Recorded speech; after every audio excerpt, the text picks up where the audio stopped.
Hello and greetings to everyone.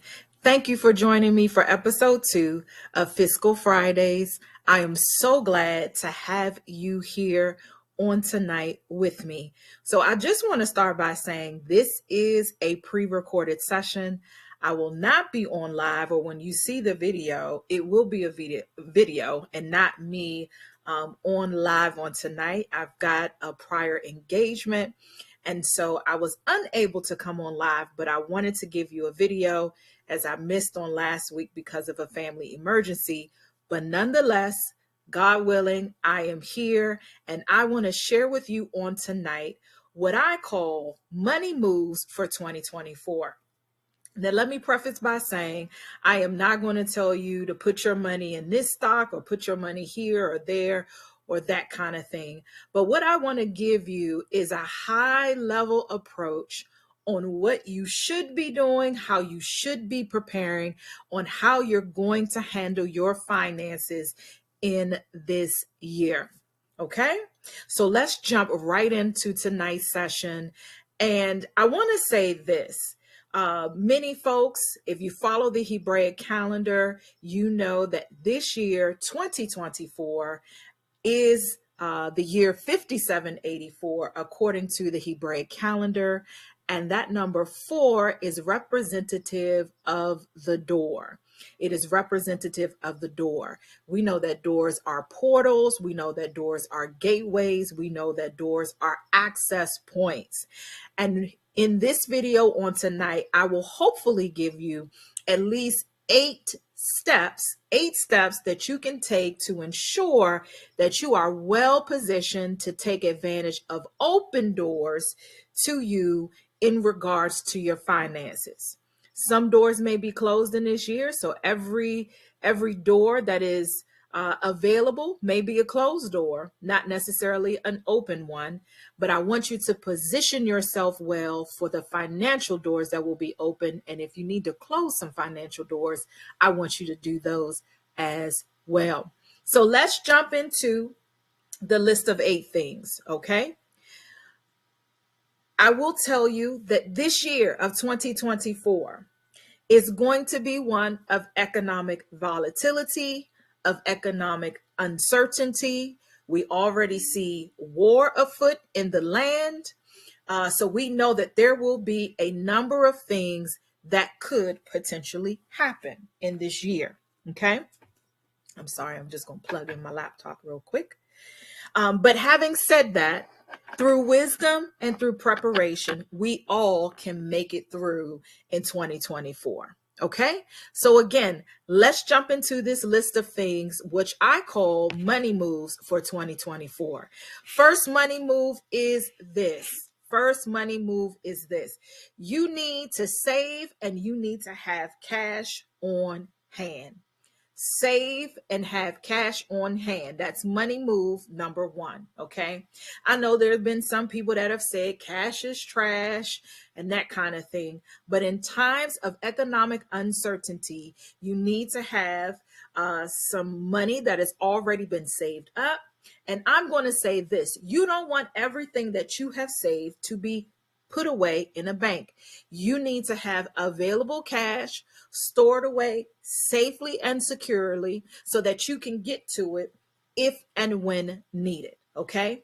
Now, here's the thing. It's going to be up to you to decide exactly how much cash you want to have saved overall for the year and how much cash you want to have physically on hand where you can get it quickly or have access to it quickly and not necessarily have to go to a bank to get it. So step number 1 is you want to save and you want to have cash on hand as your first money move for 2024.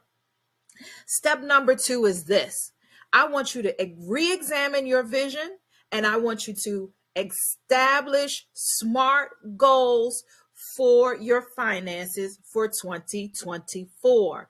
Re-examine your vision and have smart goals for your finances in 2024. That's step number 2, okay? So why is vision so important? According to scripture in Proverbs 29 and 18, it says that where there is no vision, Where there is no vision, the people perish. Isn't it interesting that in two instances in scripture, it links having a lack of knowledge with perishing, and it also links having, or I would say a lack of vision would also lead to perishing as well. So Proverbs 29:18 tells us, where there is no vision, the people perish. So I want you to re-examine your vision for your finances, for your family, and for your life for 2024. And then I want you to establish SMART goals. Don't have 5, 6, 7, 8, 9, 10 SMART goals for yourself and for your finances, but have, I would say, 1 to 3. Okay. So what are SMART goals? SMART goals are specific, measurable, achievable, relevant, and timely goals that you have established for yourself. What is an example of a SMART goal? An example could be, by the end of 2024, you would want to have saved up $1,000. And so you would take that goal and you would break it down, whether it be weekly or monthly, on how you're going to achieve that goal. So step number 2 is re-examine your vision for 2024 and establish SMART goals for your finances in the year or for the year. Okay. Now here's number 3. I want you to trim the fat from your spending. And notice I'm not necessarily using the word budget here, but I want you to trim the fat from your spending. And no matter how much you make, no matter what, if you're in the upper class, the middle class, if you're the working class, it doesn't matter. Every year, you should be examining where your money is going, how your money is being spent, and you should look to always trim the fat. Why? Because cash flow is what is really important. You want to make sure that you are managing your finances in such a way that you are maximizing cash flow. And the first and easiest step to maximize that cash flow is to trim the fat from your spending. Okay. Now, I'm not going to decide for you what the fat is. You've got to decide for yourself what that means and what that is. But I will tell you this. It is highly, highly important and very critical that you separate what you need versus what you want, okay? And if you're trimming the fat from your spending, the first place you want to go is by eliminating the wants, focusing in on the needs, focusing in on how you're going to save so that you have a stash in case of an emergency, and how you're going to meet your SMART goals and achieve the vision that you have outlined for yourself. So that's step number 3, and that is trimming the fat from your spending. Believe it or not, we're almost halfway through. Step number 4 is realigning your investment portfolio. So why is that important? That is important because, as I mentioned at the beginning of the video, in times of economic volatility and uncertainty, what happens?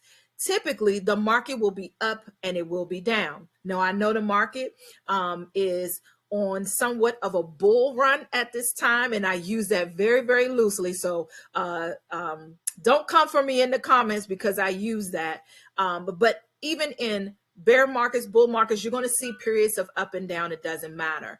But if, in fact, as I mentioned, we are going into a time of economic volatility and uncertainty, it is always a good practice. And really, whether or not you have economic volatility and uncertainty, you always need to re-examine your investment portfolio. Okay. Many of us have an investment portfolio in terms of our retirement account. And a lot of us have those retirement accounts that are funds, and they're time stamped or time dated funds based on whatever your retirement year is, right? But even in that, it's wise to go back and see, how is your portfolio performing? How is it doing?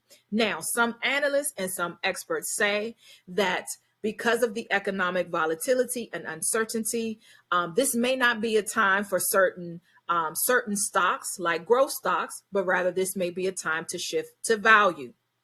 I'm not recommending one or another, but I'm recommending that you re-examine how your portfolio has performed and you align yourself with your investment advisor to make sure that your investments are headed in the right direction. The last thing I would say about this, no matter what, do your due diligence. Don't rely on solely on your investment advisor to advise you, but I encourage you to talk to other people. I encourage you to do the research. The Bible tells us that there is safety in a multitude of counselors. So I want you to get counsel and seek wisdom as it pertains to your investment portfolio. So that's number 4. You're going to re-examine your investment portfolio for 2024. Number five is this. Now, I say this with a level of sensitivity. I also say this with a level of caution because not everybody will be able to actually put into effect step number 5. But nonetheless, I will say this. If you have cash available and you can do it and you're saving and you're investing, here's what I want you to do. I want you to get rid of your variable rate or your variable interest rate debt. Okay. I want you to get rid of, if you can, your variable interest rate debt. Typically, call it variable interest rate debt instruments are things like credit cards, personal loans, some of them, those types of things. I want you to look at getting rid of that type of debt. Now, what we are seeing in the markets is that credit card delinquencies and auto loan defaults are on the rise. And that is largely because many people are starting to rely on credit cards in order to make it through because of inflation. Okay. Now, again, I say this with a level of sensitivity in terms of getting rid of debt because I fully understand that not everybody is positioned at this current time and moment to be able to do that. But if you are, I want you to focus on getting rid of that debt. And then what are you going to do? You're either going to save that money that was going on to the debt, or you're going to invest it and get a greater return. So step number 5 is getting rid of your variable interest rate debt. Okay, we just got a few more to go. But remember, we're talking about high level money moves that you need to make for the year of 2024. Step number 6 is this, and really everybody can do this step. And that is, I want you to work on having more than one income streams. That's right, I'm saying it. I want you to work on having multiple income streams. And let me say this, despise not small beginnings. I don't want you to get out there and say, hey, I'm not earning enough from these multiple streams, but anything that you are earning from these multiple streams, give it a purpose and assign that money and that income to something else. Assign it to a SMART goal, assign it to a portion of your vision. But every income stream that you have needs to have a purpose, and the money that you garner from it needs to be assigned to something. Now, here's the other piece I'm going to say. Don't get rid of your 9 to 5. You can have a 9 to 5 and still earn additional income through other streams. It is not impossible to do. I do it myself. Okay. I know that there at one point there was this big movement about, getting rid of your 9 to 5. I'm going to tell you, keep your 9 to 5. And there are many people out here that are 9 to 5 millionaires where they have taken the necessary steps to get them to a place where they are millionaires. They're still going to a 9 to 5 job. They've invested well. They have multiple streams. So it is not impossible. And it is, in fact, very, very doable. And I recommend everybody be able to, and really to do, and that is have other streams of income. All right. Now, step number 7 is this, and it is an important one. I call it ensure to endure. That's right, ensure to endure. What am I saying here? I'm recommending that you make sure that you maintain your insurance. Now, insurance covers a wide range of things, right? Because we have car insurance, we have home insurance, we have renters insurance, we have health insurance, we have business insurance. What am I saying here? I'm saying I want you to maintain your insurance policies. Don't let your insurance lapse. Why am I saying that? Because insurance steps in times of crises. You don't want to have a crisis hit or something happen and you've let that insurance lapse. And then what happens? It could potentially cause and bring upon you financial ruin. So keep your insurance. Ensure to endure. That's step number 7 for the 8 money moves for 2024. The last one and the final one is this. And you may think, that's not really a money move. But what I'm about to say is critically important to not only your survival for 2024, but it's critically important to your health. And we all know that if you can't and you don't maintain your health, then that means that it could create another bill for you and a economic situation that you don't necessarily want to be in. So step number 8 is this. I want you to change your diet. That's right. I want you to change your diet. And when I say change your diet, I'm talking about what your inner man, not just what your belly takes in, but what your inner man is taking in. Do you know that your eyes are gates? Do you know that your ears are gates? Your mouth is a gate as well. So everything that you're consuming, not just in what you eat, not just in what you physically take in the form of food or beverage, that is a part of your diet. But what you are hearing and what you are seeing is also critically important. And there is going to be a lot of news that will be coming our way. As I mentioned, economic volatility. What does that induce? If you take in too much of that through the eyes and the ears, that produces a certain level of fear, and fear is not conducive. It can cause, in and of itself, certain health problems, and we don't want that. We want you to be as healthy and vivacious as you possibly can be for 2024. So I want you to take a good hard look at your diet, and I want you to change it for 2024. Now, all of these things that I've talked to you about tonight, I am doing the same thing for myself. So I don't want you to think that I'm putting it out here and I haven't taken these steps myself. The hardest one for me, though, is going to be step number 8, and that's changing my diet. But I've also started to take those necessary steps now in order to do so. Okay. So just a quick recap. We got 8 steps or 8 money moves for 2024. Remember, I said these are high level moves. Step number 1, I want you to save and have cash on hand. And remember, that cash I want you to have on hand, all of it doesn't need to be in the bank. Some of it you need to have securely and safely stored away. Step number 2 is I want you to re-examine your vision and establish SMART goals for your finances for 2024. Step number 3 is I want you to trim the fat from your spending and expenses. I can't stress this enough because we want you and I want you to maximize your cash flow for 2024.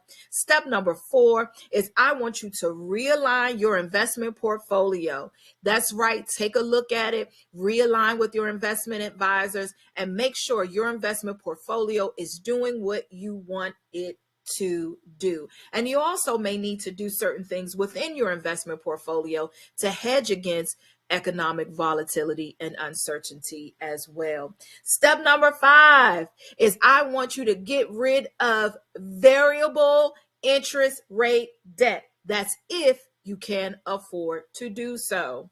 Step number 6, work on developing other streams of income, and I want you to keep your 9 to 5 while you do it.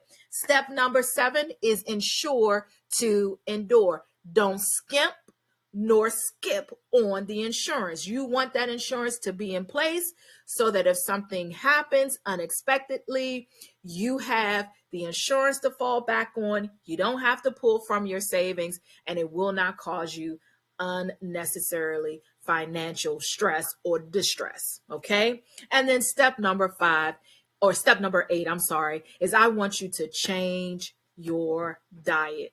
Change your diet so that you can preserve your health as much as possible and you can be as healthy as possible as you need in 2024. So you're not having to take extra money out of your budget and out of your already established SMART goals to have to make up for some health issues that could come about. Okay. So again, I want to say thank you for joining me on tonight. I hope these money moves for 2024 have been helpful.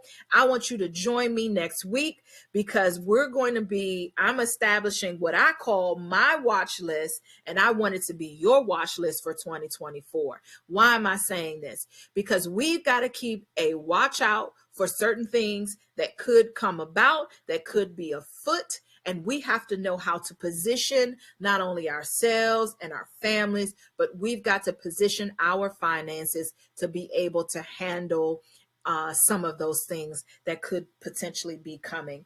So I want you, if you haven't already signed up, I'll have a link in the description. If you need free consultation, as I've mentioned before, I'm a certified financial coach. I would be more than happy to spend some time with you and talking about how to realign your finances for 2024. So I want you to click that link and set up some time to meet with me. And then lastly, if you haven't signed up for the Kingdom Wealth Builders course in January of 2024. We're coming together starting at 11 a.m. Every Saturday during the month of January. And we're talking about and strategizing around kingdom wealth building. We're going to be addressing what is wealth. What's the difference between poverty, riches, and wealth? And then we'll be talking about some practical strategies in 2024, but also in the years ahead on how you and I can build wealth for the kingdom and continue to ensure that the kingdom advances and that the message of the kingdom gets out to all four corners of the earth. I want to thank you for joining me again on tonight. Peace and blessings to you. And I will see you next week for the 2024 watch list. Join me same time, like I like to say, same bat channel next Friday at 8 o'clock. Thank you for joining Fiscal Friday.